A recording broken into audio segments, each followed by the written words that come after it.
Hi hello friends, welcome. எல்லாரும் எப்படி இருக்கீங்க? இன்னைக்கு வந்து சுண்டக்காய் கூட்டு பார்க்கலாம். ரொம்ப ரொம்ப ஹெல்த்தி. இந்த சுண்டக்காய் வந்து வாரத்துக்கு 2 நாள் சாப்பாடில் சேர்த்துக்கோங்க. கூட்டு இந்த மாதிரி நான் செய்கிற மாதிரி பண்ணுங்க, ரொம்ப டேஸ்ட்டாக இருக்கும். நல்லா காம்பெல்லாம் பிச்சு எடுத்துக்கலாம் அதுலேருந்து.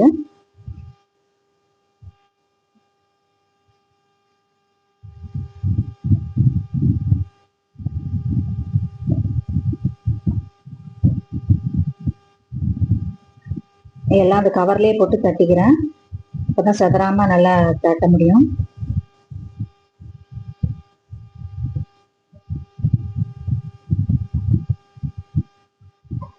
அப்படியே இடிச்சிங்கன்னா எல்லாமே கட் பண்ணுற மாதிரி ஆயிடும். கத்தியில் 2 2 கட் பண்ண எப்படி இருக்கும் அந்த மாதிரி ஆயிடும். எல்லாத்தையுமே தட்டி எடுத்தாச்சு.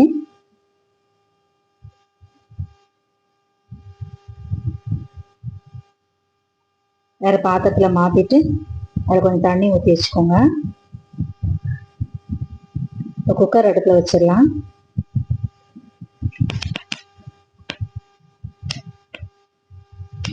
ஒரு 1.5 டேபிள் ஸ்பூன் ஆயில் ஊற்றிருக்கேன். கோகனட் ஆயில் ஊற்றிருக்கேன் நான். கோகனட் ஆயில் தான் நல்லா வாசனையாக இருக்கும் கூட்டுக்கு. கடுகு, உளுத்தம்பருப்பு, ஒரே ஒரு காஞ்ச மிளகா போட்டுக்கலாம்.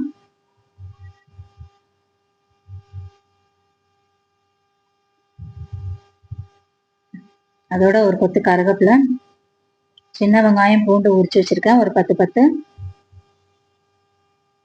அதையும் இதோட சேர்த்துக்கோங்க. ரொம்ப வதங்கணும் அப்படின்லாம் அவசியம் இல்லை, லேசாக மிக்ஸ் பண்ணி விட்டுக்கோங்க போதும். அதோட ஒரு தக்காளி, ஒரு பச்சை மிளகா கட் பண்ணி வச்சிருக்கேன், அதையும் சேர்த்துடலாம்.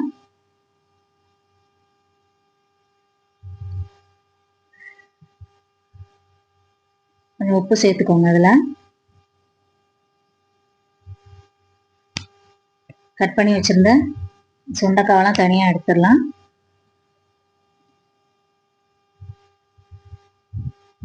நல்ல சுகர் பேஷண்ட்டுக்கெலாம் அந்த சுண்டைக்காய் வந்து வாரத்தில் 2 நாள் சாப்பிடுங்க, ரொம்ப நல்லது. நல்லா இரும்பு சத்து அந்த மாதிரிலாம் இருக்குது, நிறைய சத்து இருக்குது இதில்.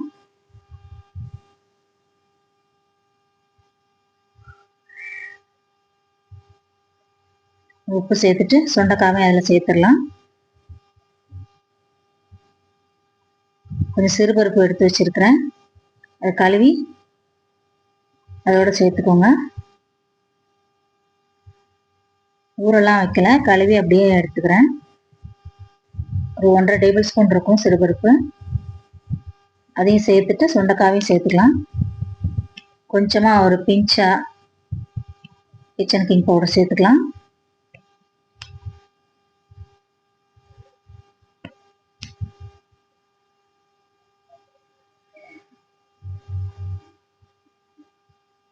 கொஞ்சம் தண்ணி ஆட் பண்ணிக்கோங்க, ரொம்ப ஊற்றக்கூடாது. தண்ணி வந்து அந்த காய் முங்குற அளவுக்கு ஊற்றினா போதும், மேலே வரைக்கும் தண்ணி ஊற்றக்கூடாது, கூட்டு நல்லா இருக்காது. அப்புறம் தேங்காய் சேர்த்துக்கலாம். அதோட நான் இதுக்கு வந்து ஒரு 3 டேபிள் ஸ்பூன் தேங்காய் சேர்த்துக்கிறேன்.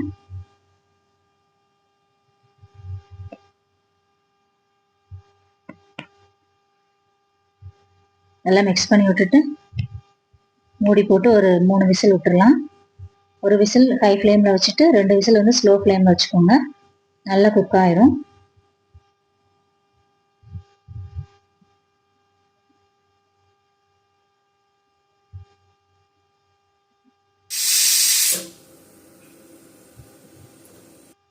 இந்த விசில்லாம் இறங்கிடுச்சு. இப்போ நல்லா செம்ம வாசனையாக இருக்குது. தேங்காவோட சேர்ந்து நல்லா இந்த சுண்டைக்காய் வேகும்போது நல்லா சாப்பிட பசியை நல்லா தூண்டும், செம்ம வாசனையாக இருக்கும். செஞ்சு பாருங்கள் இந்த மாதிரி. நல்லா தொட்டுக்கு குழம்பு ஊற்றி சாப்பிட்லாம், சாதத்திலே போட்டு கூட பசஞ்சு சாப்பிட்லாம். ஓகே ஃப்ரெண்ட்ஸ், நீங்களும் இந்த மாதிரி செஞ்சு பார்த்துட்டு டேஸ்ட் எப்படி இருக்குன்னு சொல்லுங்கள் கமெண்டில். ஓகே ஃப்ரெண்ட்ஸ், தேங்க்யூ, பாய்.